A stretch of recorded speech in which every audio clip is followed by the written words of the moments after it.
Well, hello, good afternoon, everybody. Welcome back. Jiu-Jitsu 2000 here today. I'm back. I've got an interesting video for you today. I just bought this little trailer, and what I want to do with this trailer is I want to make a micro house out of this trailer.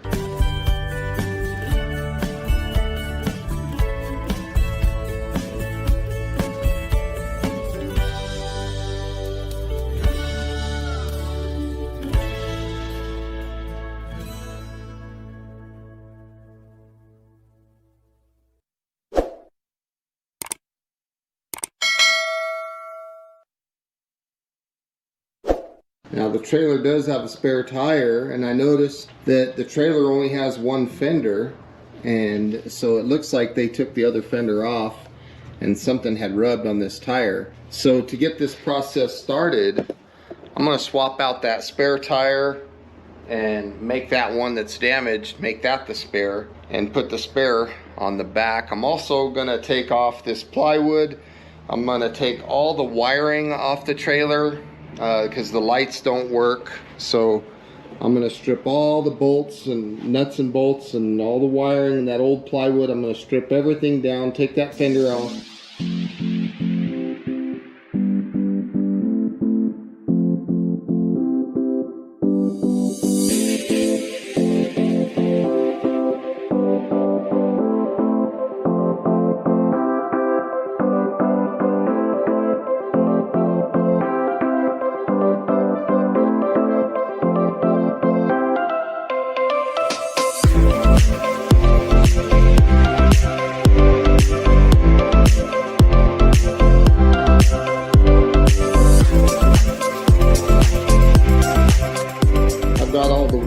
I've got all the hardware off. Just need to take these couple lights, this light and that light off, take that ground wire off. But other than that, this trailer is ready for the next step. Look at all that hardware. It's pretty crazy. This project's fun, and I'm barely getting started.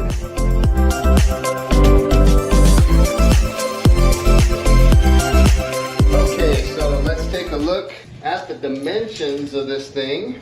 I'd like to go 48 wide, but that would make me hang over by about 4 inches on each side. Another thing that I'm thinking about is the length of the trailer. And if you look at from the head to the rear here, I'm about 66 inches.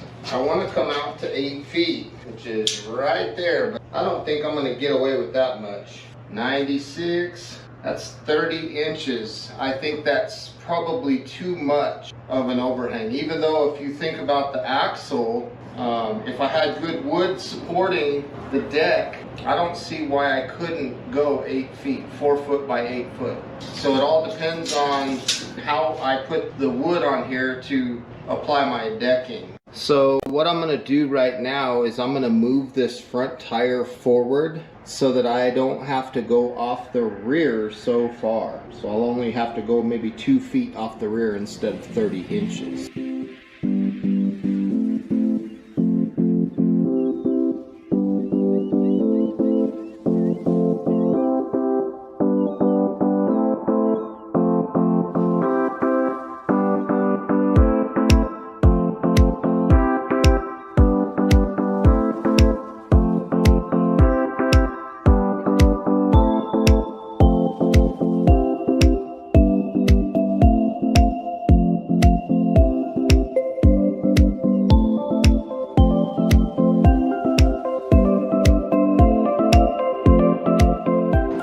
Okay, that was a little bit of work right there. Took me a little time. It's funny because after I got the hole drilled, I put the thing back in the same original hole. The point of all that, moving that and attaching the chain, was so that I could get more distance from this edge forward. So that gives me, I could probably safely go 9 inches.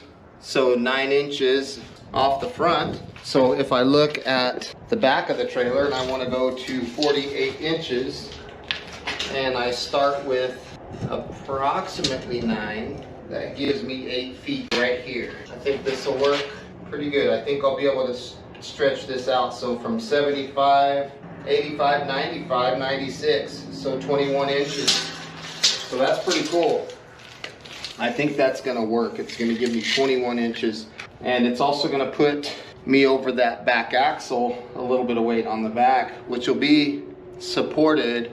Now what I need to do is I need to start ripping some of these 2x4s and getting them down to usable lumber so that I can use them on this trailer and bolt them down. And I'm gonna rip them down to 1.5 by 1.75 inches. That way it'll be literally right down the center. So it'll be a perfect split. And I won't have any wasted lumber.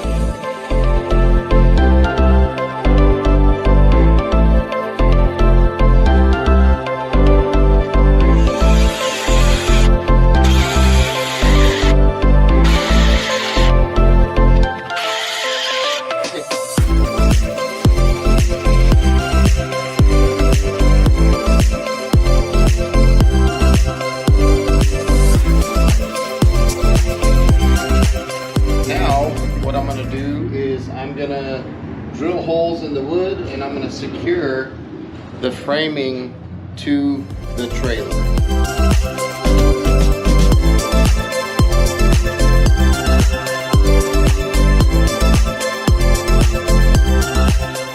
I have a carriage bolt, 6 inches. I've got one of these things here that grabs the wood and stops the carriage bolt from spinning. Flat washer, lock washer, and a 1/4 nut. I also have a small block of wood that's going to fill the space underneath.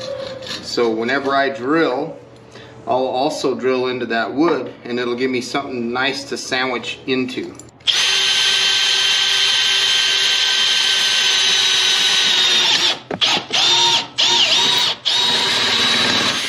Okay, we're through the steel. Okay, so from here, I'm going to put that block of wood underneath so that I can drill a hole in the block of wood.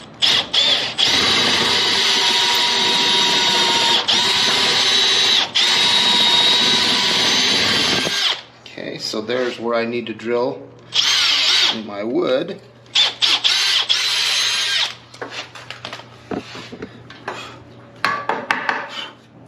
So I put the carriage bolt like this, lift it up a little bit, find the hole,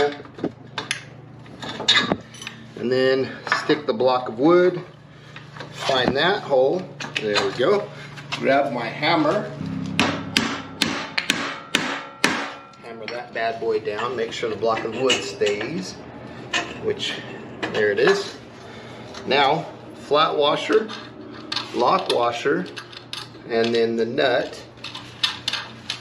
Finger tighten those bad boys. Got my little 7/16 dog bone here.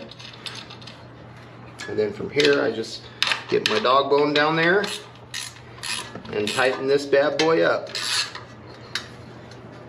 And that'll smash all these surfaces together. Solidify this trailer a little bit. It'll keep it from vibrating and things like that. And it's a nice solid connection point. So there we have it right there. Nice and tight. So that one's done, and that's basically what I'm doing with all of these. Very simple. There's plenty of support here on the front without being too overhung, and then it'll also do the same on the back. It'll give us plenty of support. On this front one, I did put a block of wood under, just so it would have more material to grab on hold of.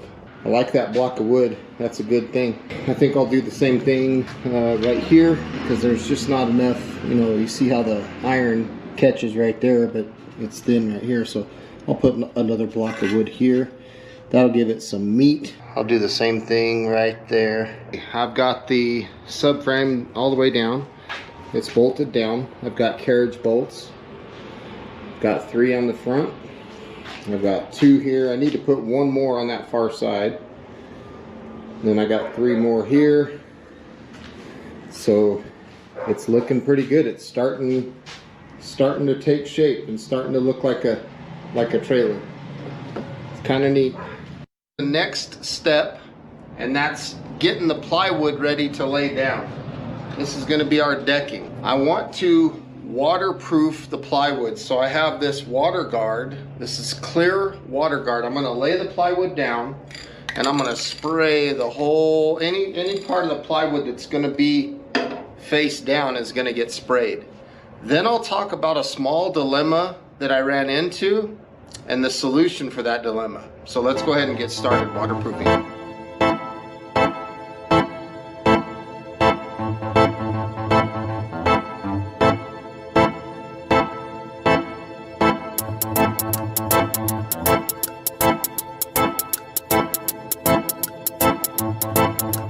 Case I didn't show you, this is Olympic Water Guard clear multi-surface waterproofer.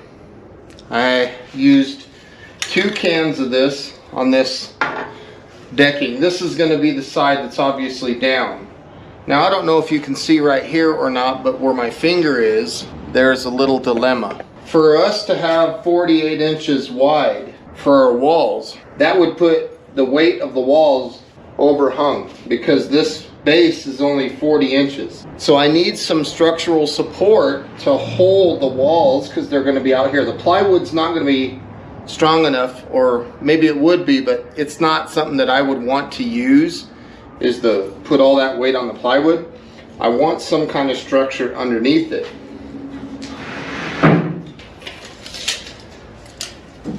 So as you can see, this piece of wood is 48 inches. So I'm going to lay these down just like this so that when the plywood and my walls and everything sits right here, it has structure right here. The weight is going to be held by this board. So I'm going to do a string of those, basically floor joists, to hold this weight out here of the walls. So that's what I'm going to do now.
Got the deck laid down, and I just verified underneath that all the screws that I set in there were going into the joists below.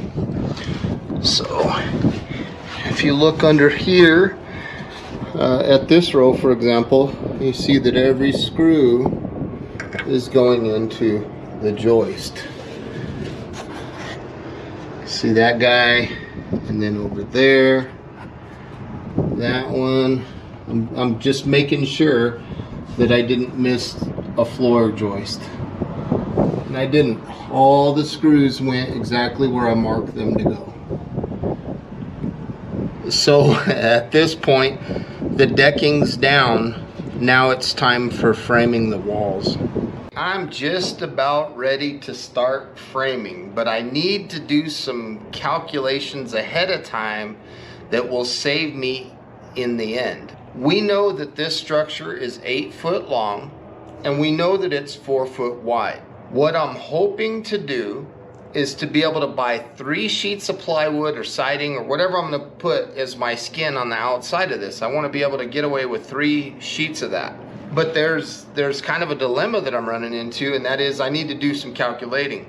If I make my walls 48 inches tall and don't account for anything, I'm going to be stitching pieces of plywood or siding or whatever together to make it work. But if I calculate some things, it'll make that process so much easier if I think ahead. As you remember, when I ripped these 2x4s, now a 2x4 is 1.5 inches thick, okay? If I would have ripped them 1.5 inches, I would have had 2 of those plus an additional 1/4 inch of wood left over.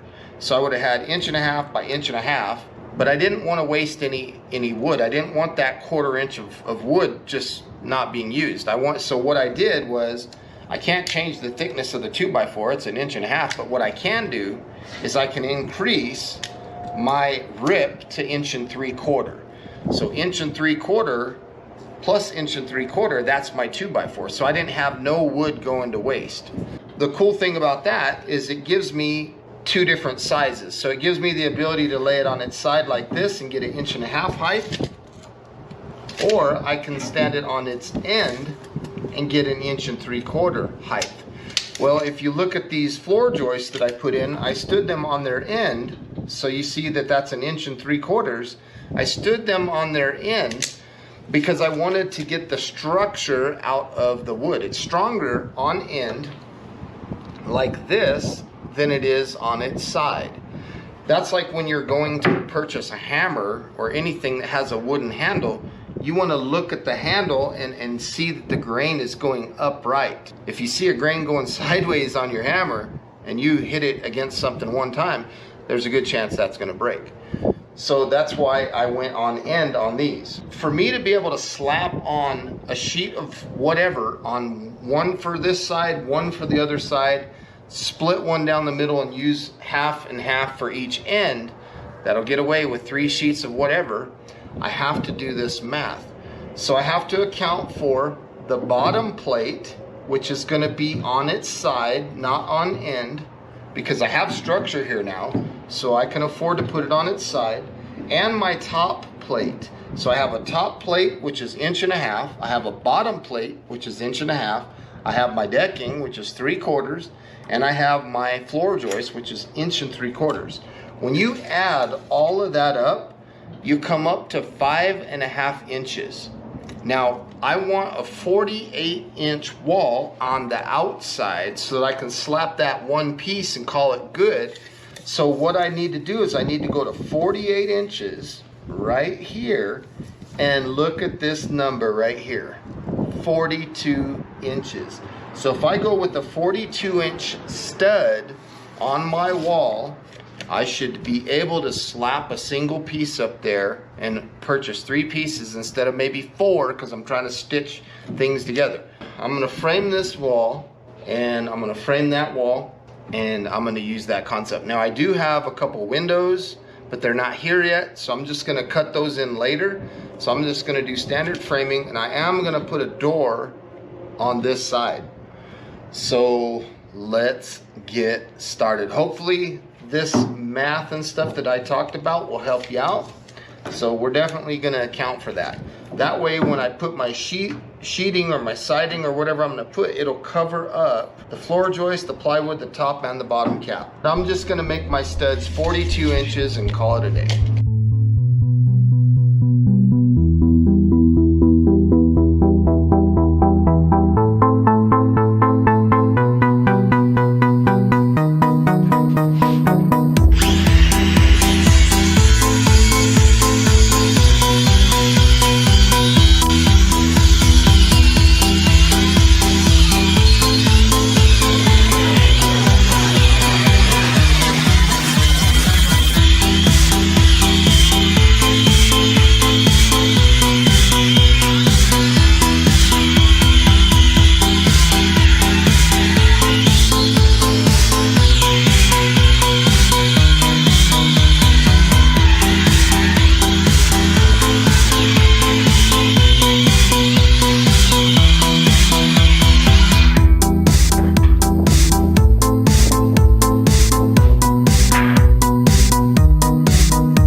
wall. I still need to true it up. It's off a little bit, so I'll true it up.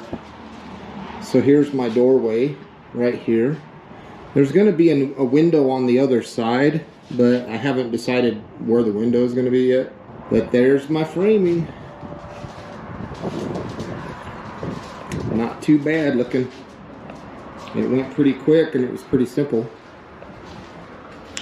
So now if I take a measurement from the top plate to the very bottom, I should have 48 inches. So let's take a look at that.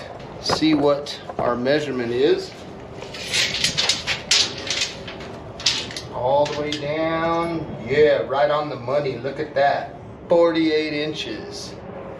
So doing that math ahead of time, it sure helped out, because now when I buy plywood, I'll buy 3 sheets, one for each side. I'll split the other one between the 2 ends. So this is the end of the framing for now. I'm going to make a door, and you saw I doubled up my studs on the door, so I have a nice solid jamb. These screws on the framing, they go down into the plywood, into the floor joist. So all of these screws, they're tied in all the way. These are 3-inch screws, so they're going all the way, they're sunk all the way in. So very cool how that turned out. Those are angled, so they're going right into that piece down there. So the framing is done for the most part, and it's time for tea. Hope you enjoyed this segment of the video. It was definitely a lot of fun. Learned a couple things. The tools ran great. Just in case you might be wondering what tools I'm using, got a couple Makita saws here. I've been using this Makita. This is for all my cross cutting. XSS02 works good for cross cutting. Ripping, this is the brushless XSH03. Yeah, this thing's fantastic. My drill, XPH07. And just in case you're curious about the blower, I don't know, XBU03. So those are the tools I'm using. So we'll see you on the next step. Time to add the double top cap, and then I'll start working on the rafters.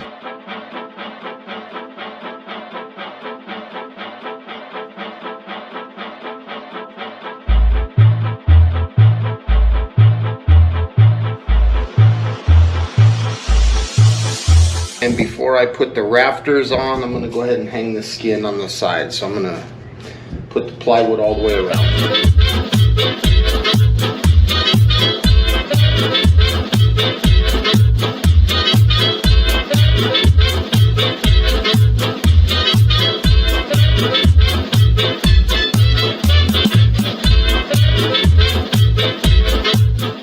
This plywood siding fits like a glove. I mean, it's perfect dimensions. So what I did was I clamped these little pieces right here,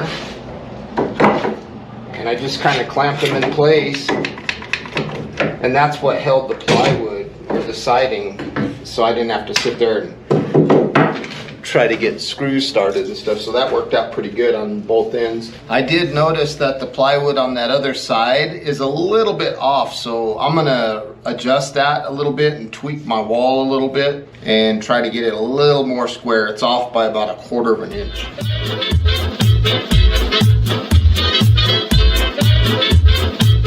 Right up here, you can see this gap of 1/4 of an inch, so I'm gonna just tweak this wall back. See that moving? And that'll get me nice and square with this plywood, with this siding. So then I'm gonna basically put the screws right back in the same holes. So I'm just gonna tweak this back just to see how you can go as far as you want. I just left that bottom row of screws in. So I'll tweak this back. And now you can see I'm flush here. I'm gonna check this other end, make sure I'm flush over here, which looks pretty good. It's pretty good. Yeah, that's a lot better than what it was. Now I'll put all these screws back in the same exact holes. But I'm really happy with the flush walls. This will help keep my structure a lot more square and things like that. So I really like the way this turned out. Very, very happy. All these screws are going to be covered by trim, so I'm not worried about these holes and stuff right here. I'm happy with how it's going so far. Everybody goes to town when the music goes around. Everybody, when the music I got lucky because the studs go along these vertical lines and I was able to hit the studs very well. I'm not going to put skin on that other end right now. I'm going to save that in case I need to get inside to do the rafters or anything. I don't have my door cut in yet, so I'm going to do that later. Next step is going to be the rafters, but I'm going to go inside, drink some tea. My dog is panting. It's over 100 outside right now here in Arizona, so it's break time right now. I don't know if you can see, I feel some sweat, so I'm definitely out here working. So we'll be back. Rafters has never been my cup of tea. I always struggle with this, but I'm gonna figure it out. The main thing that I'm looking for right now is I wanna make sure that the peak height of this whole setup at the top, at the very top, is no more than 80 inches. The reason I'm needing it to be less than 80 inches is because I need to clear this here. So I want to back this thing in. So that means I got to be less than 80 inches. So let's figure out these rafters. goes to town when the music goes around. Everybody goes to town. I've got my templates made, got the correct pitch, I got the nice seat cuts. I'm going to go ahead and get some of these cut and we'll get these rafters put in.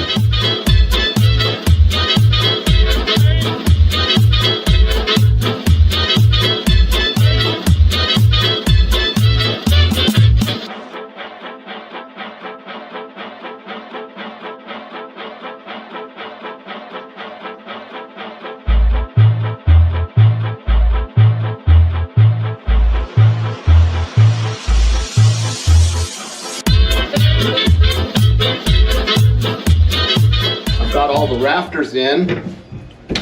They went in pretty well, pretty simple. Now I want to measure the center height from the floor up, and just I'm curious what that height is. Wow, 56 inches. That's a pretty good height for inside. When I was outside, I measured and it was like 78 inches. So by the time I put the 3/8 plywood on and the metal roof, I'll still be under 79. It was funny because at one point I got past the wheel back there and the trailer, I didn't have it blocked or anything, and the trailer lifted up. So these rafters are in. They've all got the seat cuts. Now I'm ready to put the plywood down, and then I'll put on top of the plywood metal roofing. That's where we are now. The project is coming along very well. Got to trim these little guys off on the inside here. I just use those to hold the ridge pole, but it looks pretty good, so I'm happy about that. Pretty cool. It's looking pretty nice. It's starting to look like a shelter, so I'm super excited. Got to be honest with you guys, rafters is not my thing, but I figure if you try, you can do things that you might not think you could do. So I'm going to get in here and I'm going to trim this piece, also that one off in the distance, and then next step is putting this 3/8 on top and cut in a door, cut in a window, but I don't have my windows yet, so I'm kind of holding off. I'm waiting on those windows to get delivered. I sure hope that you guys are enjoying this video. It's a lot of fun.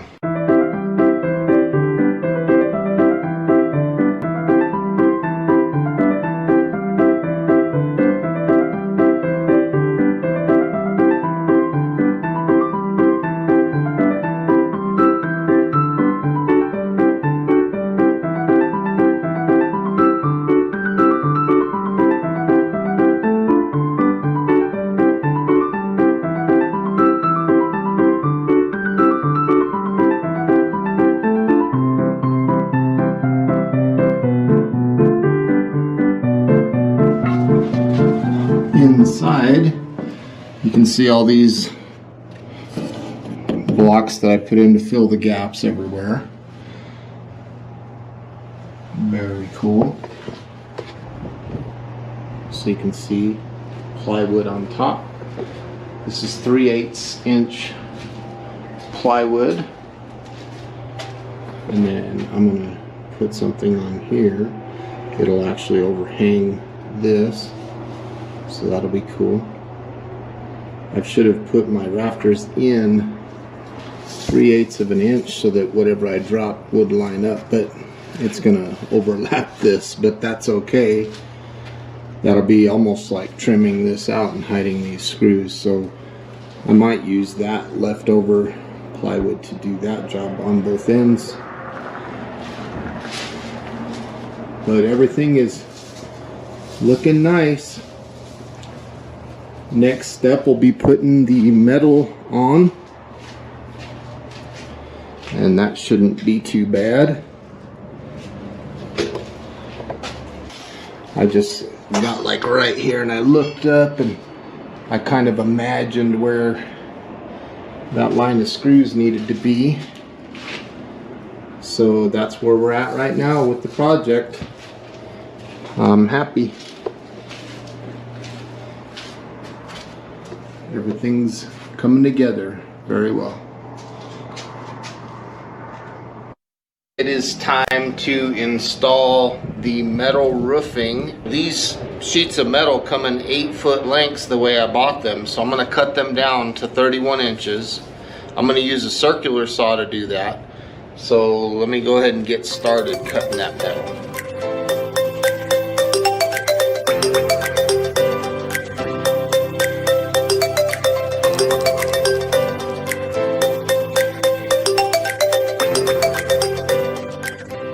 Okay, I got all my metal cut. I had to switch from the one circular saw to the other. I went to the brushless saw. It has a faster RPM and it had a finer tooth blade. You also saw that I had to get safety glasses on. Cutting that metal throws sparks everywhere and metal shards, so you get a little bit of that stuff in your skin. So I got a little few places where I'm bleeding a little bit.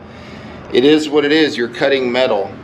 So now I'm going to go ahead and put these up on the roof and get them installed. I'm going to use a impact driver for this. It has a 1/4 inch, and these are 1.5 inch screws with the little rubber washers. So I'm going to use these to install the metal. I didn't need self-drilling screws. I'm just going down into wood, so it's not that big of a deal. But these are the screws, number 10 by 1.5 inches. So I'm going to go ahead and get started putting metal up on the roof. I'm so excited. The project is coming along quick.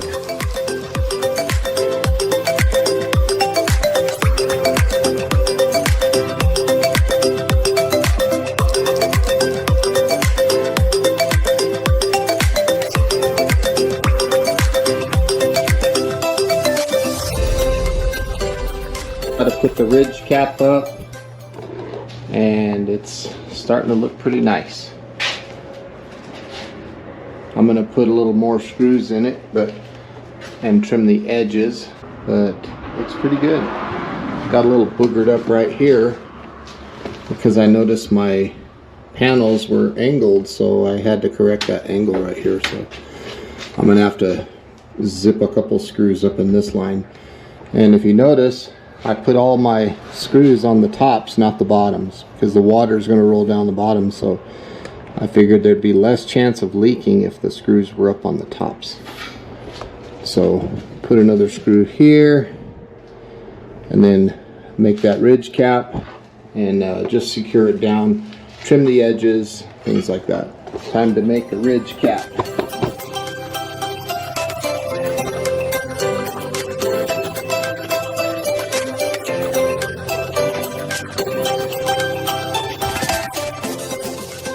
And it looks like Frankenstein. That ridge cap was a pain in the butt to put on. I still gotta trim the sides of the metal and stuff like that. Next time I'm just gonna buy a ridge cap instead of making one, because the problem that I was running into was getting the leverage up top up there to get the screws to go down. I could not get enough torque on that screw gun. I kept bashing my thumb, and boy, I can honestly say that was probably the hardest part of this whole build is putting that ridge cap on. Crazy, but it's done now. It's not the prettiest thing in the world by any means, but it's functional. Now you see this gap right here, this thing's too long. I'm leaving it like that for now because I'm gonna put the rest of my siding on here, and then once I know how big, you know, how much of an overhang or whatever, that's how I'll know what to cut off of there. I went through pretty much that whole box of screws. Frankenstein roof, but again, very functional. I want to take this space here and I want to make a door. So I'm going to cut this siding off, but what I need to do from the inside is I need to mark where the hole needs to be. So I'm going to just take a small drill bit and I'm going to go down to each corner and drill a hole through. Then what I'll do from the outside is I'll snap a line between all 4 of these holes, and that'll give me a cut line so that I can cut this out accurately. I want to be real careful with these holes and not make any damage on this piece of siding because I'm going to reuse it.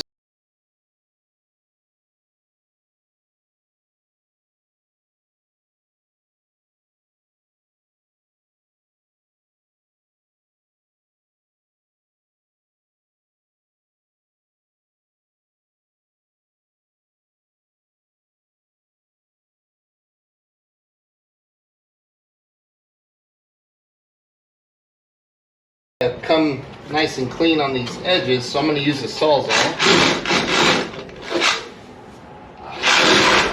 just to cut that little bit of leftover material. Let's get that blade in there. There's not a lot of material to cut, but there's just enough that for me to get a nice clean line. I couldn't do it with a circular saw. Very quick work for a Sawzall.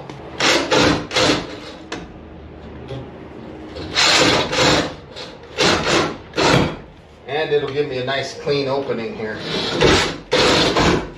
There it is. That's gonna be my doorway right there. That's a pretty good sized door. I don't want to forget the orientation of this piece, so that when I put it back in there, this is the top right here. That way I'll know that it's correct and not upside down or something like that. Oh yeah, plenty of room. That's it.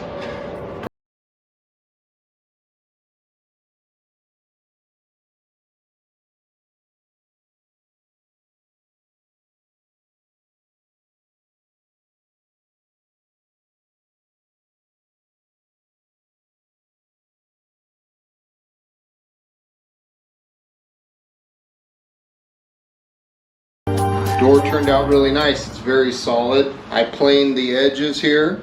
It fits up in the hole very nice.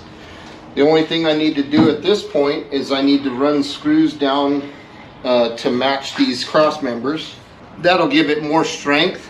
It'll also rigid the door up, but this thing is nice. This thing is heavy duty. It's not going nowhere. Looks like a really solid door. Fits in the hole very well.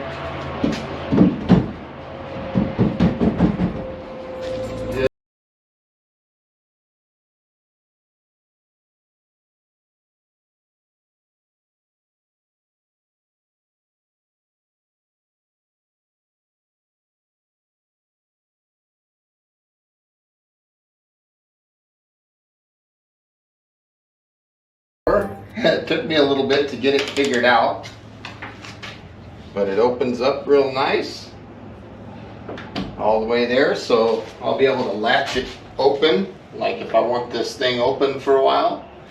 It's got enough coverage underneath this roof and it closes very smooth. I had to use my planer to plane this edge because it was about 1/8 of an inch too long. So now I just got to put the stops on the inside so that when I shut the door, it has something to go against. So that shouldn't be too bad. I love the size of the door. The size of the door is fantastic. I mean, it really opens up this area.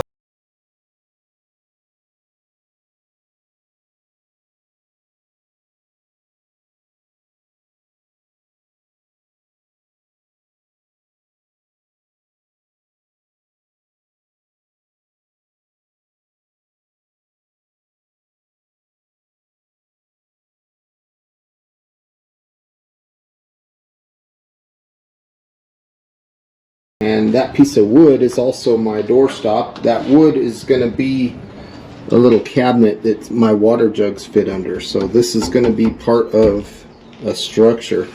So that was very nice to have that hanging there. So when I shut the door against that magnet, the magnet's a little bit weak, but it does hold the door. And then I have this that I can use to lock the door as well. When the door gets to this position, I'm going to put another one of those things that'll hold the door here. So it'll hold the door in the open position. Since I have the door on, I'm going to go ahead and put the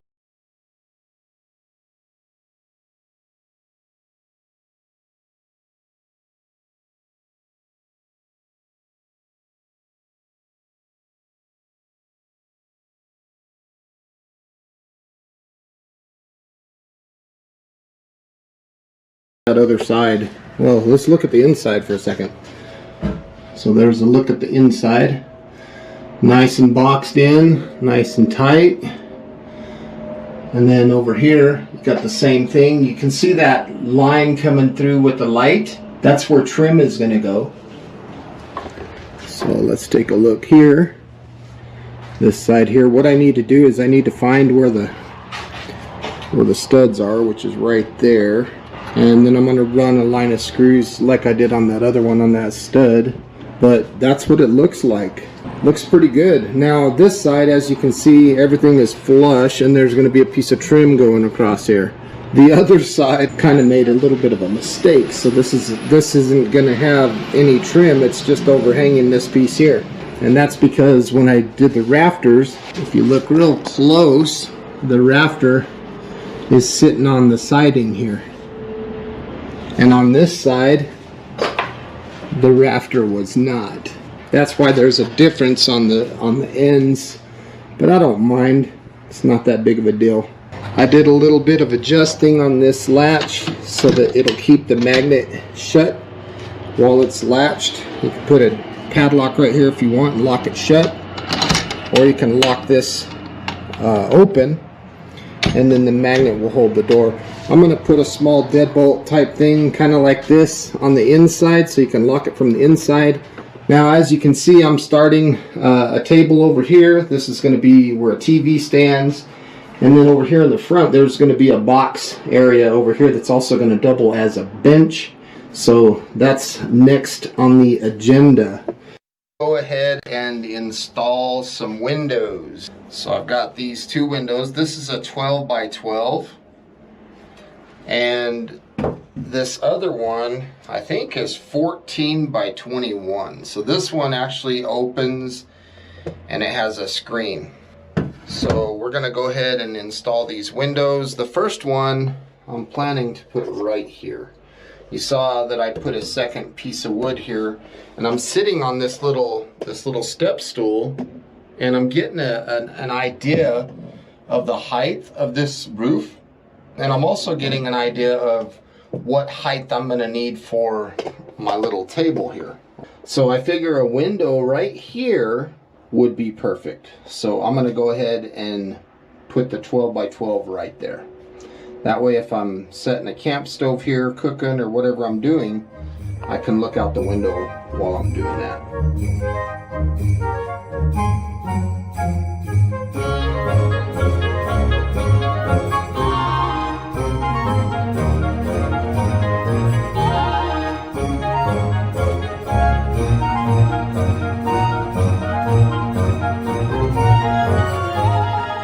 These windows,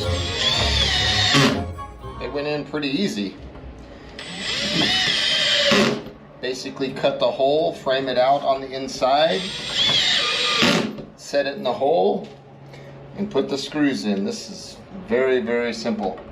I'm so glad that I decided to put windows on here.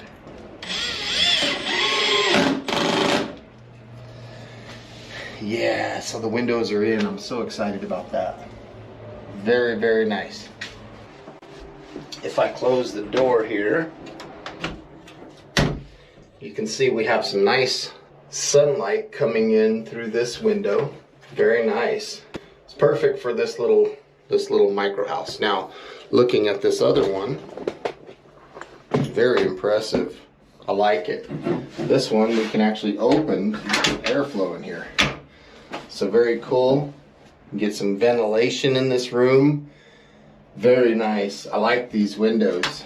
It's a good addition to this little build. Very, very cool. The next step from here is just do the outside trim around the windows, and that'll be a wrap. Today, what I have on the agenda is to build a bench in here. It's gonna be kind of a storage box area. It's gonna be where I house my battery bank, my solar generator, and it's also, like I said, it's gonna double as a bench. So let's go ahead and get that project started.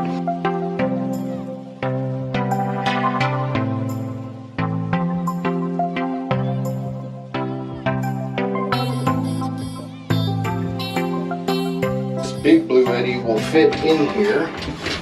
I'm not planning to use this one, but there may be times when I need to use this. So this height is going to be perfect to fit whatever I need to fit inside here. So now I just need to put some skin on this and it'll be done. That's all I got to do, but I'm happy that the big blue eddy fits in here. I want to make it a little bit smaller than it is. So I'm going to take these 4 screws out here and I'm going to move it to the other side of these studs.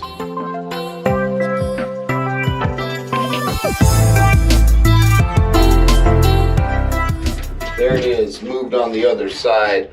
I feel much better about that. It's going to make for a smaller box. It's going to give me a little closer to the plan that I'm actually trying to do. So I'm happy with that change. I got this end kind of framed in. My next step is to frame in what's going to be my kitchen area. So I'm not quite sure how I'm going to go about this yet. I'm just going to start putting pieces together and see what I come up with. So let's get that going.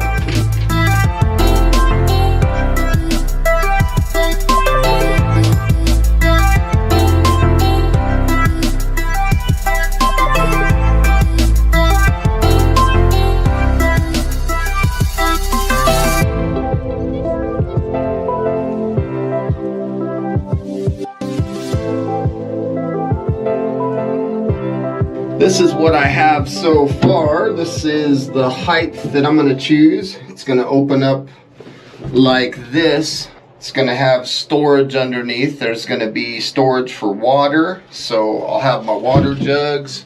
So I'll be able to put 3 of those bad boys in there. Those are, I think, 5 or 6 gallons a piece. Then I'm going to hinge this so that I can open it up like this. And then this other board that you're seeing inside, down here, this board is going to be another shelf.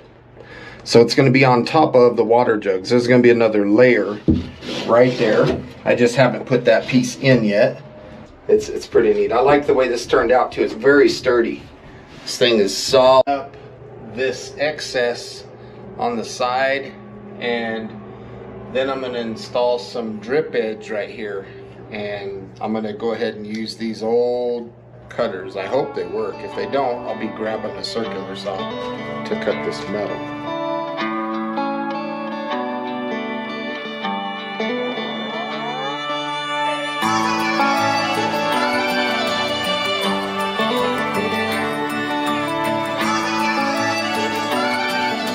Drip edge, that stuff went on really nice. Makes for a nice clean edge, as before the edge wasn't so clean, so that looked good. Turned out pretty good. It went up very easy and it's going to protect the ends, so very nice. I need to trim this one still. Now I have 2 pieces left, and that might be enough to do this edge right here, this length. So I'm going to measure that, and if it is enough, I'll go ahead and put it up there too. I had 2 pieces left over, and there was about a 6-inch overlap. Let's see, the overlap's about right there, so it's about 6 to 8 inch overlap. That's perfect. Didn't even have to cut anything. So now I have a nice piece of drip edge on this side too. So very, very cool. I'm excited about this. It's turning out pretty good. My next step is very simple, and that is to mount a solar panel up here. That's going to bring power into this little micro house. So I'm going to just put 4 screws in there. Be very simple. I'll do the wiring later, but let's go ahead and secure a panel.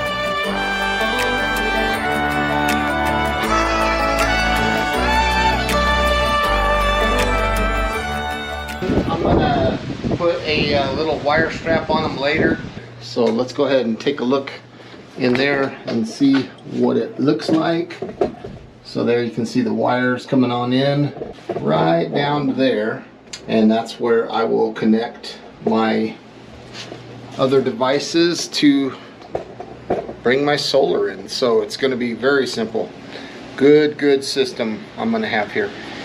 That panel looks fantastic up there. It installed very easily. So not only did I get the drip edge on both ends and this side, but I got 50 watts of Renogy solar monocrystalline panel installed, and that thing is installed solid. I mean, it's not moving nothing. It ain't going nowhere. So I'm really happy so far.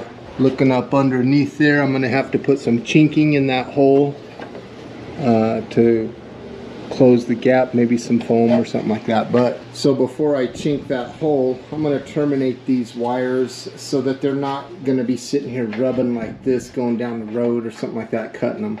So that's going to be later. I'll do that, but everything is starting to take shape and it's looking good. I'm very happy. Today was a lot of... So now that I have my solar panel on the roof, I have the ability to start working on electrical. So the first thing I'm going to do right off the bat is I'm going to take these MC4 to 8mm, this adapter, and I'm going to plug this in over here and get my X-Star plugged in so that I can start charging, so that I can have some sort of electricity in here. I'm also going to wire these outlets and switches and lights. So this is very simple. They plug in. One goes to one side, the other goes to the other side. It's impossible to plug these in incorrectly. So as you can see, I have the perfect amount of wire. So now I can plug in my X-Star, and if I have enough sun out there, I should be able to be charging a little bit. So let me take a look. And I'm at 87%, and I'm already bringing in 5 watts of input. That's not a lot, but it's better than 0 watts. It's a very overcast day today. In fact, I think we're expecting rain. So 5 watts is still better than 0. So I'm gonna go ahead and get started doing some electrical. So we're gonna go back to the time warp.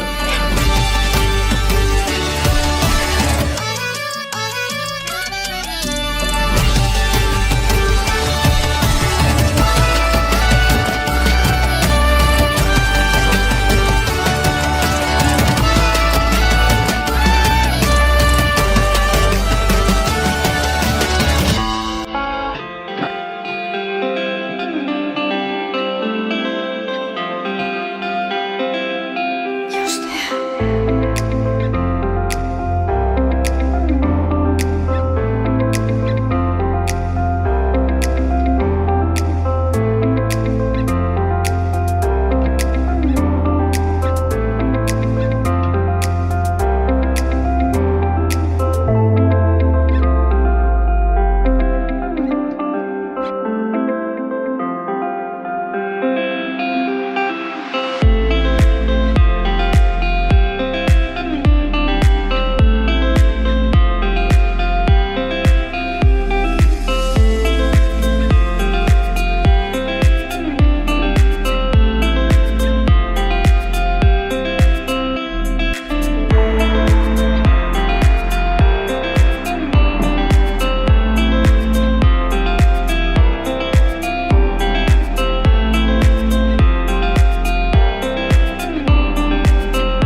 in a direction so that when I turn these screws clockwise, it'll tighten the loop instead of loosen it. Now I had a problem with this tire. It kept going low, so I just got done changing out and replacing the valve stem. It was leaking around there, and while I had the tire off, I checked the wheel bearings and they look good. I don't need to pack them, so I'm happy. I don't know how long these tires are going to hold up. We'll see. These 12-inch rims and tires are really cheap.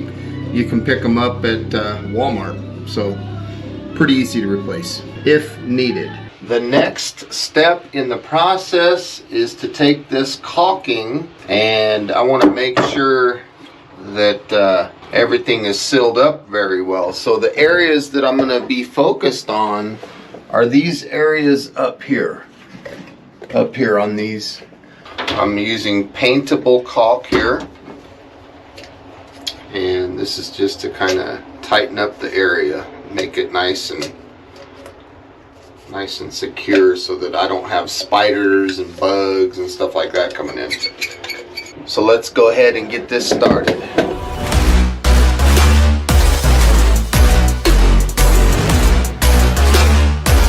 So now there are no spiders gonna come in here. I know it looks a little funny, but I'm happy with it.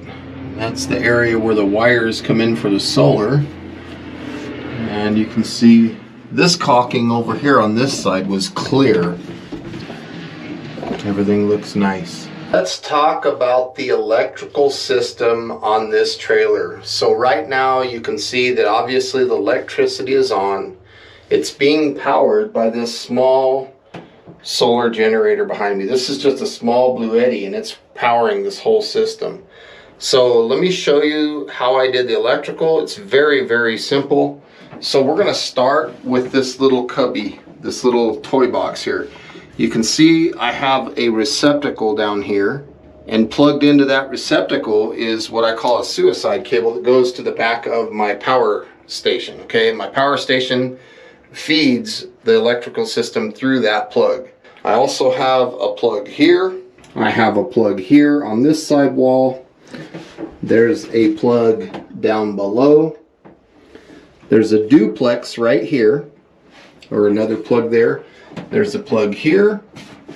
And then of course you can see that there's two switches right here. This bottom switch goes to the light in this room. So I turn that off. You see the light goes out, turn it on, we have light. This top switch goes to the light outside. So if I turn that switch on, you'll notice that my little porch light comes on and off. See that? So that's my porch light. I also have an electrical outlet. So I got two outlets down there. Now the cool thing about this electrical system is it doesn't require that much to run. It's very, very basic. In fact, you saw that I'm using my small Blue Eddy. This thing is running all the electrical. You can see that I'm drawing 27 watts currently. That's the draw of this light. This is a 30-watt LED light. That switch goes to this receptacle. So in the event that I get a different light or something, I can plug it in right there, and instead of having to wire the light in. So that receptacle powers that light through this switch here. Now the cool thing about this system is I can plug that suicide cable into any outlet in the system and it'll backfeed the system. So it works very, very efficiently. If I wanted to maybe power my solar generator outside, I could put it outside, plug that suicide into the outside receptacle down there, outside of course. Right here, there's these little finish nails. There's one there, there's one here, and then there's one more right in that corner. Those three finish nails hold my 100-watt Renogy flexible panel. So it hangs right there on the side, doesn't cover the window, it hangs down to about here. In the event that I need more power than the 50 watts that's on the roof, or maybe I need to charge another power generator, you know, I do have another one down in here. And of course, the cool thing about this system is you can run any solar generator that you want. So depending on what kind of wattage you're going to need this power to be, if you're going to want to run a pressure cooker or something, then I'll bring my big Blue Eddy and I'll run 1,000 watts. Back to this solar panel, this goes out and it gives me another 100 watts that's not on the roof, that's somebody's going to throw rocks at it and break it or something like that. It stays inside here and I can deploy it as needed. So again, whether I'm charging that one, because again, the wires come in, and then I have the little MC4 that connects to this 8mm that plugs into the back. And during the day, I'm actually bringing in power to charge these guys at 50 watts of input on the roof. So it works really good. Now right here on this table here, you can see I have 3 light bulbs and they have different numbers written on them. This is the amount of wattage that these lights pull. This one takes 10 watts to run, 7 watts to run, and this one is 3 watts to run. And those are for my porch light outside. So if I want a porch light that does not consume a lot of energy, then I can change those light bulbs according to that light. If you're curious about what overhead light that is, that's this one right here. I picked this up at Home Depot. It was like 15 bucks and it's fantastic. Commercial electric, maintenance free, no bulb changes for hanging or flush mount, 50,000 hours of continuous use, instant full brightness, starts reliably up to -4 degrees Fahrenheit. It doesn't cost that much to run, obviously, because we're running off of solar. We're charging our power station here and then we're running the system.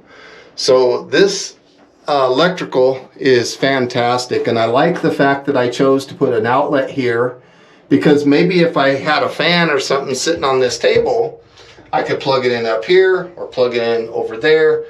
The options are pretty good. These wires are just hanging out because I caulked all these areas up here to make sure no spiders or anything can come into the building. So I'm going to tuck these back up once this caulk dries. But that's the electrical system. Very simple, very effective, and as you can see, it doesn't take much of a solar generator to run these lights and stuff. I'm drawing 27 watts right now using that overhead light. So if I turn on the outside light, you'll see the numbers will change. See, 38. So I must be running a 10 or 11 watt bulb. Then I turn the light off. See the numbers change. They drop back down to 27. So it's kind of neat. So you can keep track of your electricity usage, and I think it's fantastic. So I hope that this helped you out. It was a very simple installation, very easy. I have plenty of outlets to plug in whatever I need to plug in. So this one under here is going to be like for plugging in a TV or something like that. This one can be for whatever. That one is for anything that's going to be on the tabletop. I've got some pretty cool plans for this. Up there you can see I have a Bluetooth speaker, so I can come out here with my phone, connect to that speaker, and listen to music or whatever while I'm working out here. And then if I need to charge that, it's free to charge it. This whole thing is completely off grid. It's solar, so fantastic.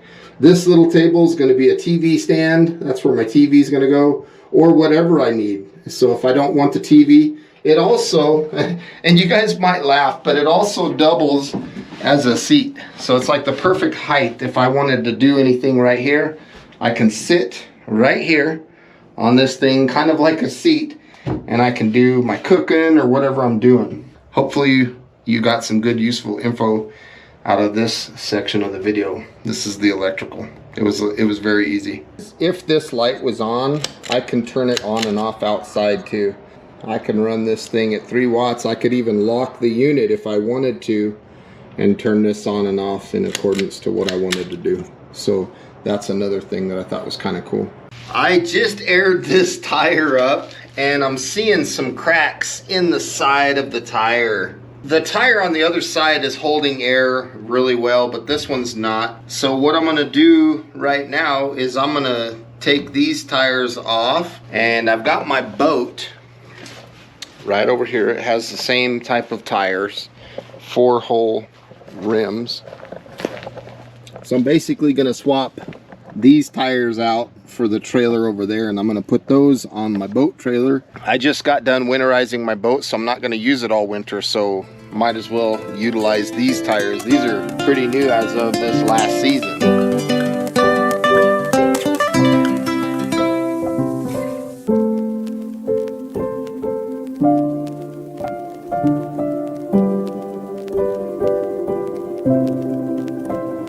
Okay, that was a little bit of work. I'm happy that I got these tires swapped out. They're a lot nicer than them other tires that I had on there. These ones are gonna serve this trailer very well. Let me show you something about those other tires. Especially this one. This one was really bad, worse than I thought it was. Look at that sidewall. This one will need replaced. This one keeps going flat. That's the one that I changed the valve stem on, but the tire's bad. You can see. And then from the inside, I noticed it's bad too. So look at right there. Right there, right down there. I want to work on this kitchen area. So I'm gonna work on the plumbing. I'm gonna work on the tabletop. I'm gonna work on this shelf. You can see out the door I got a couple water buckets. So that's what I'm gonna work on today. So let's go ahead and get started with that.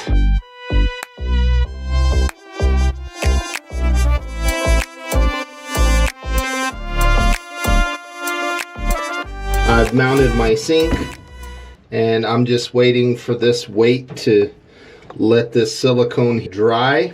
I cut the piece for this shelf underneath where I'm gonna store stuff. This is the part that goes inside the sink, that bowl that I'm gonna use as a sink.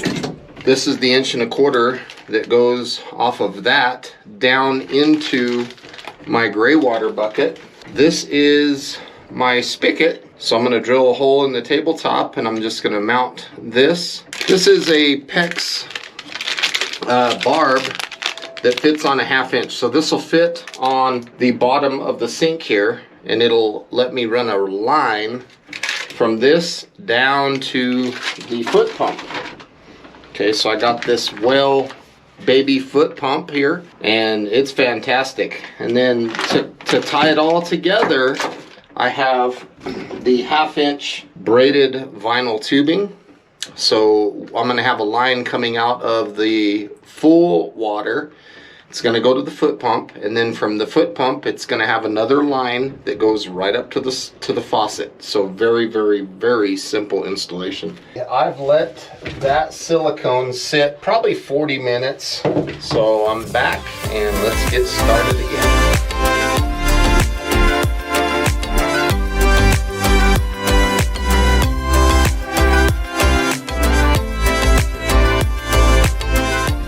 Okay, let's take a look at this plumbing. It's extremely simple. So we'll start by looking underneath here. You see I have 2 water buckets, and you can see my plumbing comes out of the bottom of my sink, and it dumps into this bucket. So this bucket is clean drinking water, and that bucket is basically gray water. So right here I have a foot pump, and up here I've got my faucet and my sink. The cool thing about this is you can push this hard or you can push it soft, and the flow of water is based on how much you push it. So if you want it nice and easy, like to wash your hands for example, you just barely push it. If you want a lot of water flow, then you push it harder and you get a pretty good flow of water. The cool thing about this pump is you don't have to prime them or anything. Put a hose in there and that's it. It works. It's just very, very simple. This setup is absolutely fantastic. It's a very simple setup. And when this gray water jug gets full, I just take it out and dump it. Right here you can see that my sink is full of water. Just pull that plug, and it drains the water out. And then of course, there's my gray water bucket. So it basically goes from one jug to the other. That flow is based on how hard you push the pedal. See, if I'm pushing it hard, you'll get a good flow. If you push it real easy, you'll just get a nice easy flow of water. And then of course, I got my little plug there. If I want to do some dishes, I just want to fill this up, wash a couple plates or a bowl or something, put my little plug in there, fill that bad boy up. And that's all there is to it. It's very, very simple. Very, very basic plumbing. Took me like 20 minutes to install this. And now I'm just gonna put some caulk in the little holes and on the edge here and just get this thing watertight from the exterior.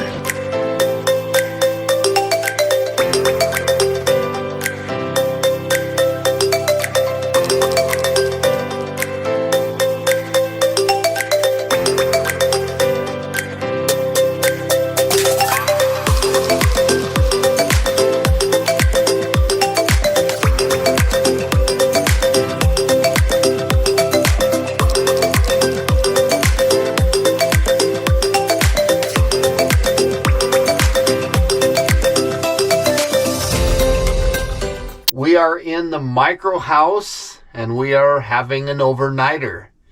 There's a lot of things that I want to talk to you guys about, starting off with my bed.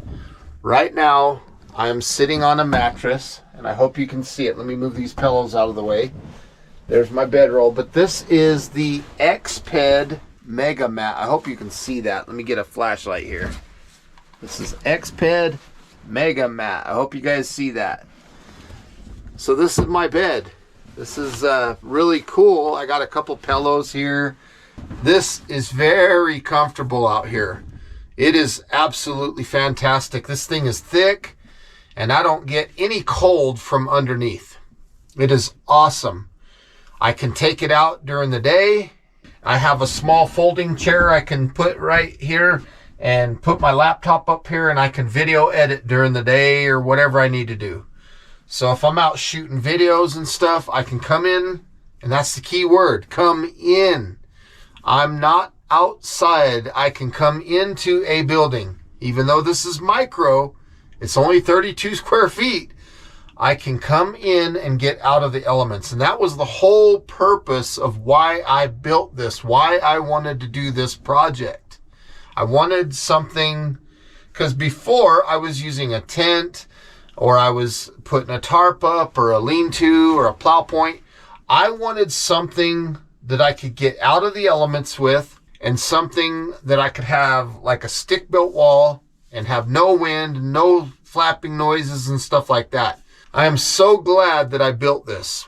I also wanted something that had the basic amenities. And what I mean by that is a way to charge my phone, a way to charge my cameras, my flashlights, because I use them a lot, my old bulb, which is up there providing a little bit of light for us right now. Right there's my old bulb. And speaking of charging lights, let's go ahead and put this on the charger for now. You can see that that is now charging. So I wanted something that had the ability to charge all my gadgets, like I said, and I wanted to be able to cook. And as you can see, there's a TV behind me. So I wanted entertainment, I wanted electricity so that I could use my computer, do my video editing and stuff like that. This is what we have, the micro house. You saw that on the solar, I had a 50-watt monocrystalline solar panel, which was fantastic. Now I did change that. And the original setup was that this micro house was going to run off of a portable power station. This portable power station, all I'm doing is running lights, and I'm drawing 5 watts right now. And at this rate, this will last 39 hours. Now, when I turn the TV on behind me, it bumps up to about 30 watts of usage. Now, I updated the solar and the electric on this micro house. I took the 50-watt panel off and I put a 25 watt polycrystalline panel up on the roof. This bench, this box that you're seeing right here, this lid flips up and there's a deep cycle battery under there. And as you can see, there's a charge controller, which has 2 USBs. I've got my L dock so I can charge all my Olights. I have my O-lantern that can hang from either end. There's a candle up there for warmth and a Bluetooth speaker. I've got a Makita radio, Makita flashlight. And then, of course, we have a Makita battery charger. There's a drill. I've got quite a few amenities, right?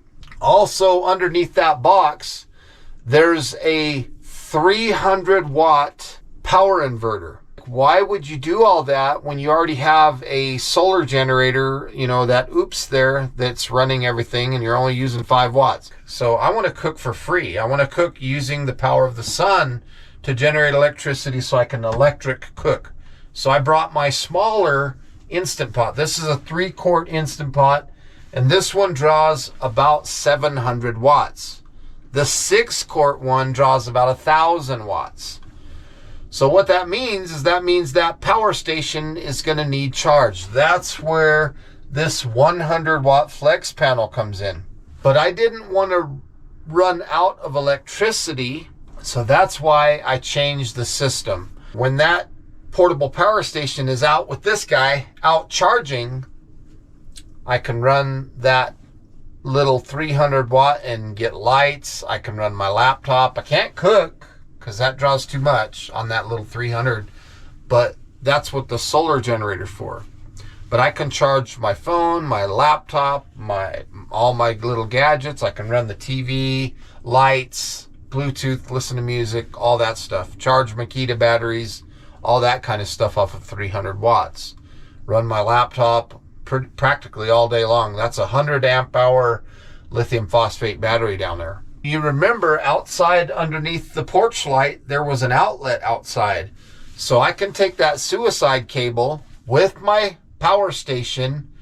I can have the solar panel with it, and I can run the suicide cable and power this whole system from the outside while charging. So that's that pass-through charging that solar generator has, and it works absolutely fantastic. It's so awesome. So I literally have the ability to be out here and have all the amenities that I need indefinitely. As long as there's sun in the sky, I have the ability to do that. I can watch all the movies I want. I can cook all the food I want for free. I also have some goodies down here. If it gets a little cold in here, some of you have noticed that it's not insulated. I live in the Southwest. I live in Arizona, and I just didn't feel that at this moment in time, I just didn't feel that it was that important. I will eventually insulate this building though. If it gets cold, I have this little heater. This heater draws about 200 watts, and it will warm this little micro house real quick. And if it was insulated, it would keep that warmth in. But this little heater works really good out here. The next thing that you'll see is this light bulb. Okay, so I got this switch that turns the lights on and off. I'm using a flashlight right now and an O bulb up there. So you can see let me turn this O bulb off. And this is the light up above. I know the camera got dark, but that's the light that I normally use. It's not much. It's just a little night light. Now, when I want more light, I will take this little light bulb here and I'll plug it in, and boom, does that light up this micro house. And I'm looking at the solar generator, and we went from 5 watts, and this one's a little slow to update. It says 6 right now, but it'll update. But the O bulb, maybe I needed to charge the O bulb or something like that. So on the top up here, and I'll try to get a good view of it, you can see these little screws. These little screws sticking out. What those screws are is they give me places where I can put the O bulb. So on each end, I have the screws where I can place the old bulb, and then I have the hooks. I have a hook there, and then if you go to the other side, I have a hook there, and then the screws. So I can hang the old bulb anywhere in here, and then I can hang the lantern at either end. I like putting the lantern over here though, on this end, because that's where all my charging stuff is. Cool thing about that is the lantern can be hanging, and then I can just get the charger and slap it on, and look at that. I can charge my old lantern right there. That's pretty darn cool. Or I can use the L dock like I am right now and charge whatever flashlight I got, headlamp or whatever. So I can turn this on and have light in here, and it works really good. There's my headlamp, there's my little dustpan and broom, and this is just a really cool setup. Let's see what the wattage draw is. Still only 6 watts, and I'm running all these lights, because most of the lights, I mean, it's just that one light bulb, and that's doing a fantastic job putting light in this little building. This thing's small. Now, above the door, you'll see I put the padlock inside when I'm in here, and I lock this little deadbolt. So remember, there's a light for outside. That's my little porch light. You can't see it because I put them little curtains on. I didn't want people to be looking in, so I use these little thumbtacks, and I put these little rags, and then I can kind of look out if I need to. If I need to crack this window open a little bit to get maybe some ventilation or something, I can do that. I'm very happy with this setup, with this situation that I got here. It's just awesome. I can watch TV. I got a remote. I can turn my TV on and watch whatever I want. It's cool because sometimes I have good cell coverage, and I can use my phone as a hotspot, and I've got the Hulu, Netflix, I've got all the YouTube stuff, I've got Paramount Plus, you name it, Discovery Plus, I've got all these things. And right there, the USB media, I use USB flash drives that are full of movies. So I've got one flash drive, I think it's half of a terabyte. It's 500 and something gigabytes, and it's got tons of movies.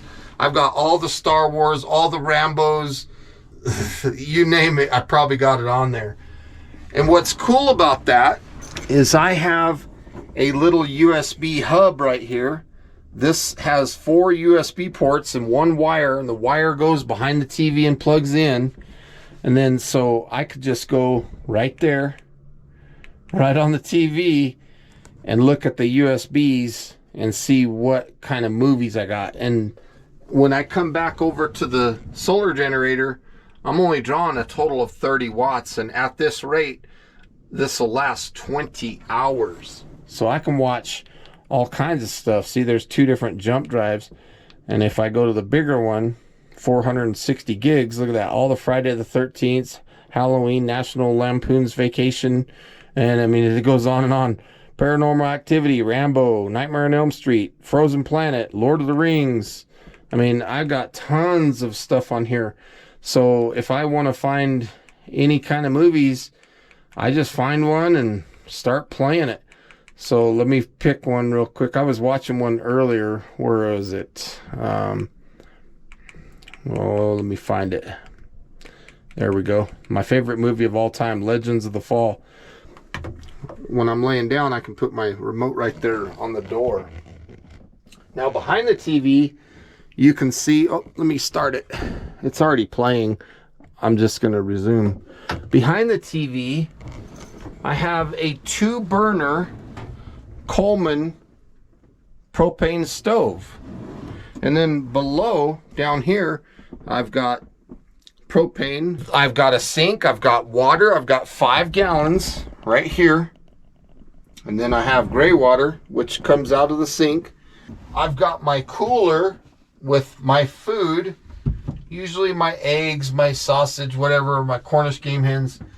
I've got my Hot Logic Mini. This thing draws about 30 watts, and I can put my food in there. It's got a little glass bowl in there, and I leave it in there for an hour, maybe 2 hours, and my food is piping hot. So I can go out, do a hike, and come back, and my food is ready to go. It's awesome. And then right here, I've got my base camp cook set. So I got plates, I've got bowls, I've got this big pot, I have a frying pan in there, I've got sporks. So it's awesome. It is just awesome. Let me turn that light off. Watch the difference. Boom. That's crazy, huh? And then if I want to get rid of this light but use the little ones, I can. Or use the old bulb. The old bulb makes a nice ambiance. Or we could turn on the old lantern. Let's take a look and see how that looks. Looks like that thing fell. There's the old lantern.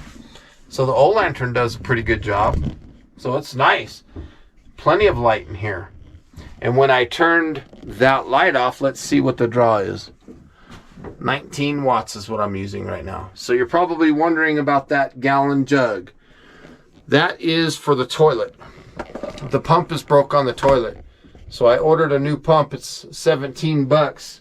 I got to install a new pump on the toilet, but it'll be here in a couple days. So if I'm near any kind of water source, even if it's like water that collects out on my land that's sitting in the bedrock, that's stagnant water, I can fill my water bladder, hang it up there, put a Nalgene bottle on this little bench, and get drinking water out of that. And it's just fantastic. I've got my pressure cooker.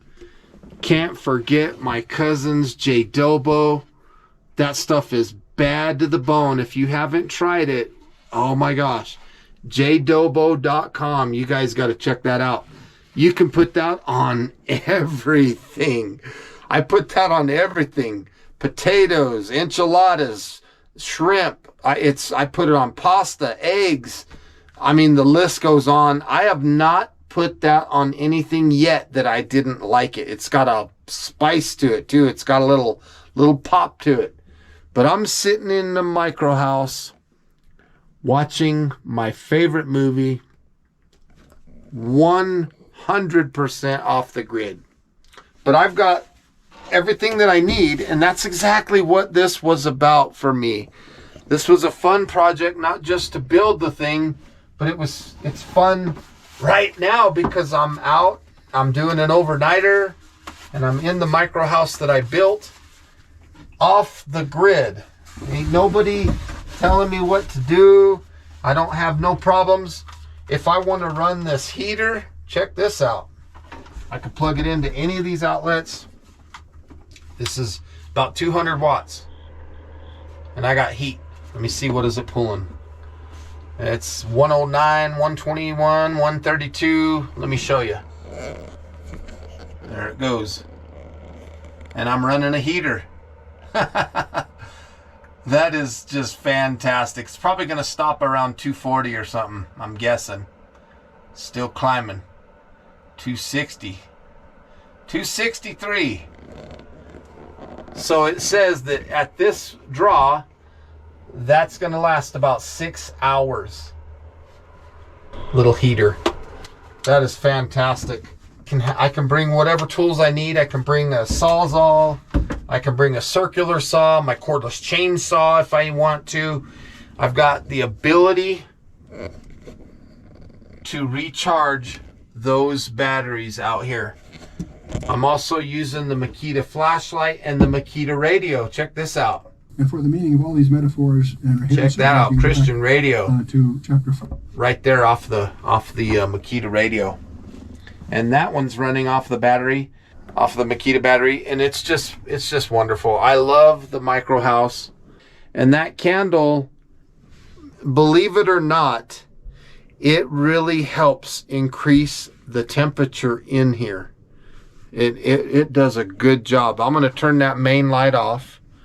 And the light that you're seeing now is the O lantern and the O bulb up above.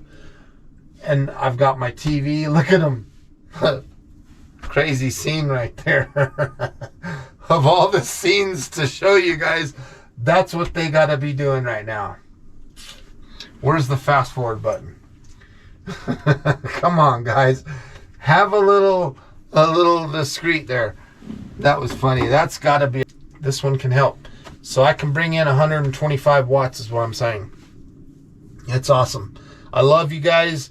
I hope you guys are enjoying this video of me building this thing.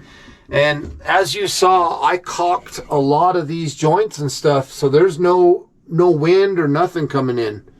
This thing is pretty solid, and it's doing a pretty good job of keeping all this stuff out. There is a tiny bit of dust that you can see that comes in down here.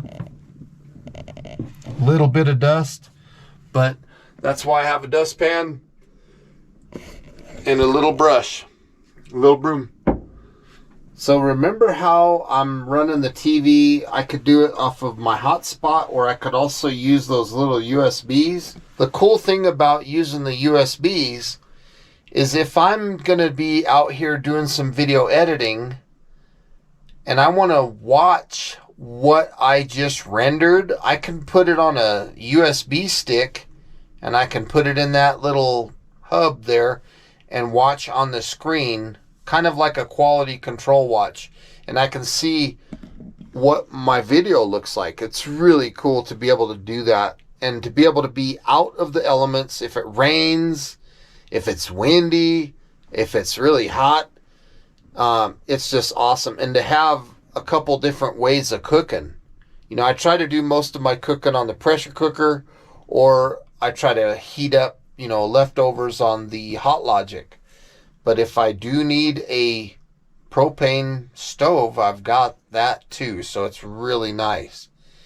And I'm not kidding when I say I could probably stay out indefinitely as long as there's sun. I have the ability to produce all the power that I need to do whatever I'm doing. So if I'm on a video shoot, or I'm going to be going out for a week and I'm going to be doing a sequence of videos or something, maybe survival stuff, or maybe a bunch of flashlight review, whatever it is, whatever I got going on, I can take my work with me, and it's awesome. The size of this, when I built it, I didn't want to go too large. I wanted something small. I kind of wanted something along the lines of a tent, but I didn't want the flapping and all that. I wanted something stick built. And that's why I did this. And some of you are probably wondering, how much did it cost to build this? I'm thinking, and it was somewhere in the neighborhood of around $1,500. So that's what I spent. And that's wiring, that's the little lights that you're seeing. That does not include this solar generator, not that. But it does include the little solar panel and the wiring and the little cheap charge controller and stuff like that. So yeah, about $1,500, and it was money well spent. My favorite movie of all time, Legends of the Fall. If you haven't seen it, you gotta see it. Awesome movie. I'm just relaxing in my bed and I'm watching a movie, and I'm fixing to turn the movie off because I want you to see the amount of light that is available from those two night lights. I've turned all my flashlights off. I do have that candle burning. I put it on top of the radio. So let me turn the movie off and let you see what kind of light I got in here.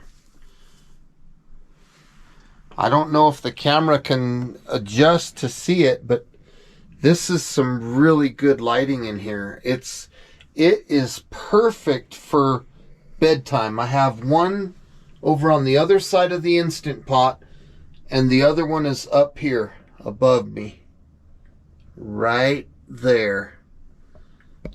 This is just wonderful. It gives the perfect amount of ambiance in the room.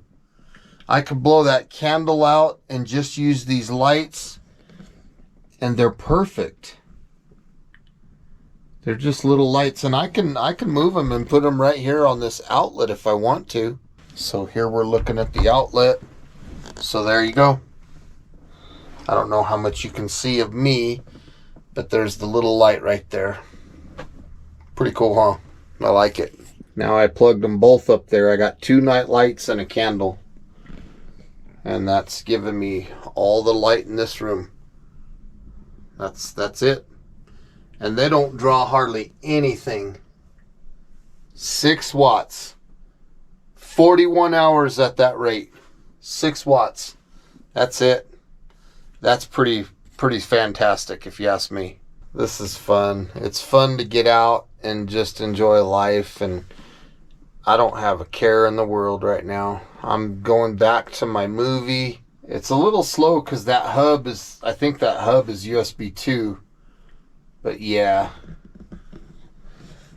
I'm a happy camper in my little 32 square foot micro house.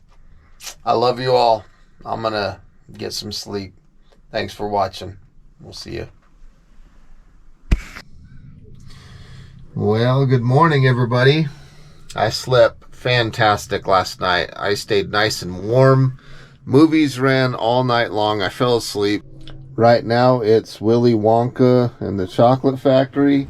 I'm curious how much power I have left. The movies ran all night long. I fell asleep. 21 watts it's pulling right now, and I got 16 hours left at this rate, and that's after running all night long. I had to get up one time during the night and pee, and it was sure nice to have this little toilet in here so I could do that. It's supposed to be really windy today.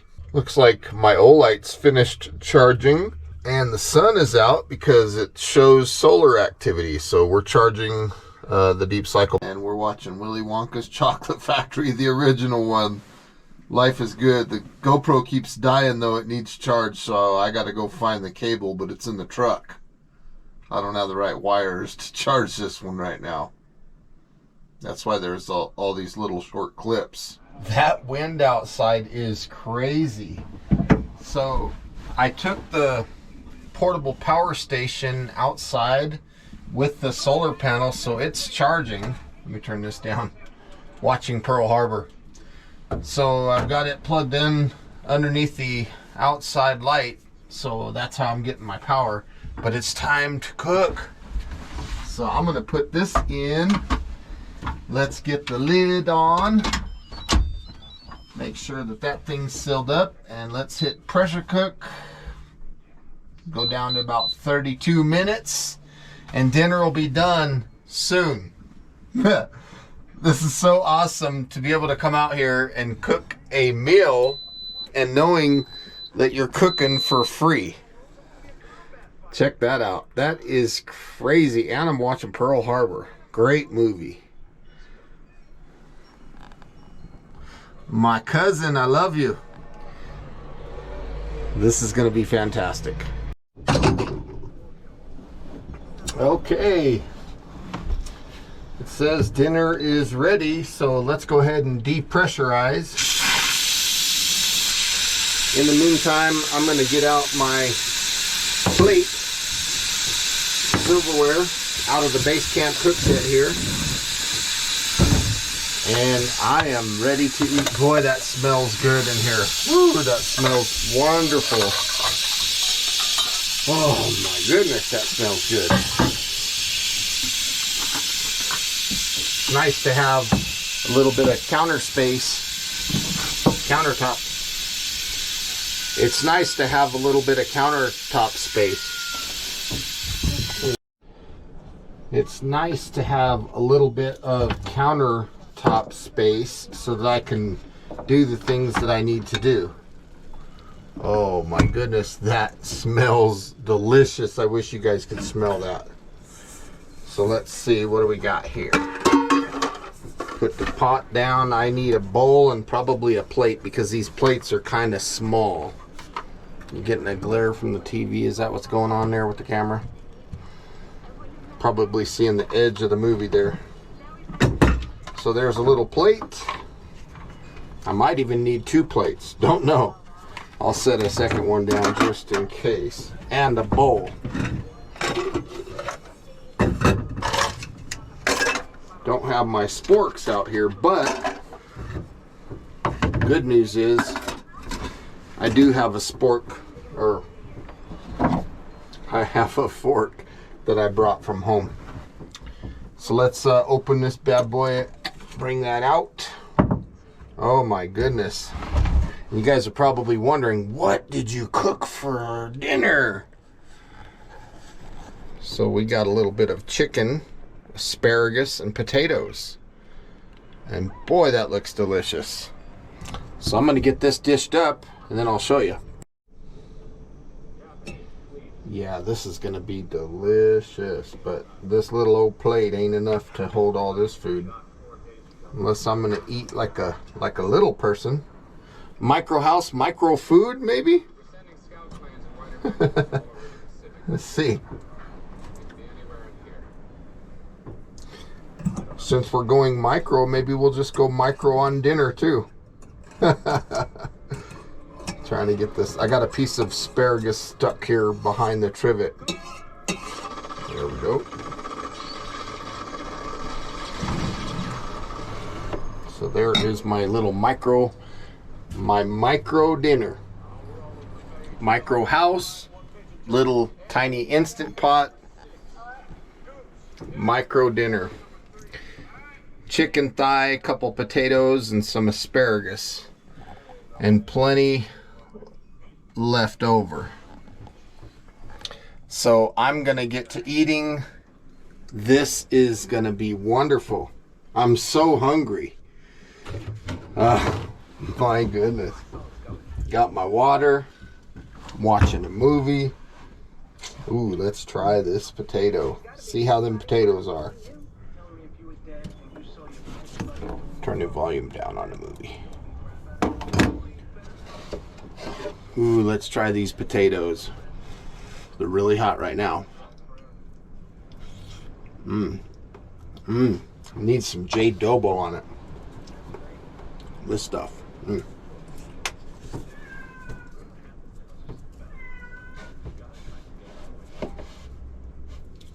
That's gonna make it really delicious. Yeah. I'm gonna get to this. This is really hitting the spot. This stuff makes it so much better. That is wonderful.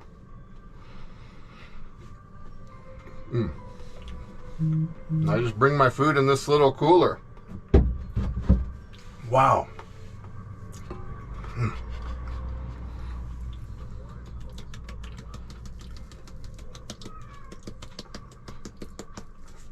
That is delicious.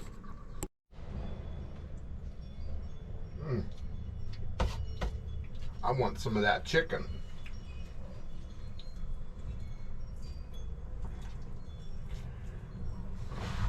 Look at that. Still steaming. It's still hot.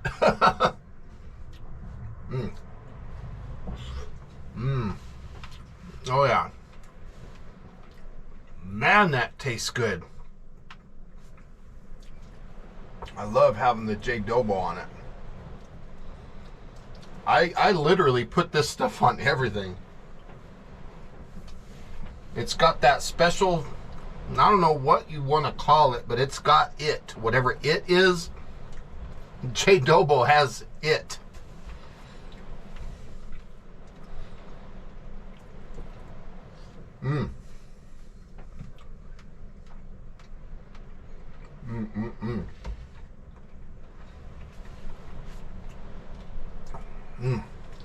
Wow, what a good meal to be out here in the micro house.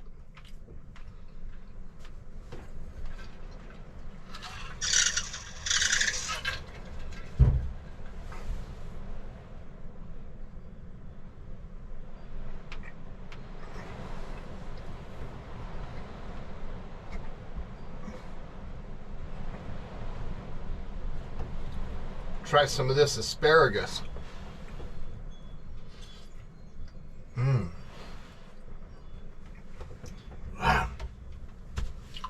I'm gonna get to this food and enjoy this meal. So I'm gonna shut you off for a minute.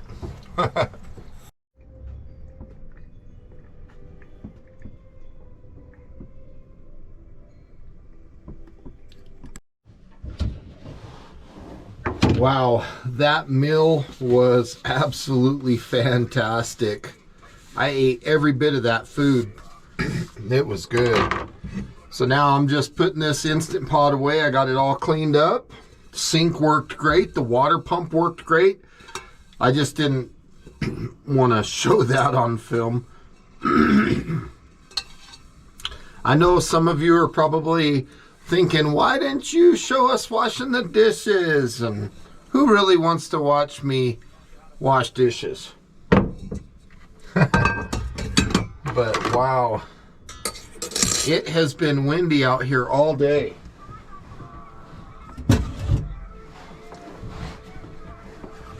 So I'm just gonna get all this stuff put away, and I gotta get packed up and head back home because it's starting to get late in the day, and I don't want to get stuck out here, you know, in the dark. I wouldn't mind staying another night, but that's not really what the plan was. So I definitely need to get home. I'm trying to think of how these go. I think they go like that. And then this goes like that. There we go. That. And that. I'll tell you what, the Base Camp Cook Set, this thing is fantastic. If you guys haven't used one of these are awesome. And I like how it fits right underneath there. I can put my stuff. What I generally do with my Instant Pot here is I take the cord off the back. It just unplugs, and then I put the cord inside. And it's ready to go next time I come out. It's really nice. I like the Instant Pot. Did a fantastic job. So I'm gonna let you guys go for now. I want to say thank you for joining me. I really hope that you enjoyed this video. I have got to get busy. Yeah, the sun is going down soon. Not a lot of time left. I'm gonna let you go for now, and I'm gonna get out and get this thing squared away and get on the road and head home. So I hope you guys enjoyed this video. Please feel free to leave your comments down below. Like this video, share this video. And if this is the kind of stuff that you like seeing, please let me know in the comments, and maybe I'll bring this thing out a little more. It was definitely a good time. I enjoyed myself. It was fantastic. So until next time, thanks again. We'll see you on the next one. Bye for now.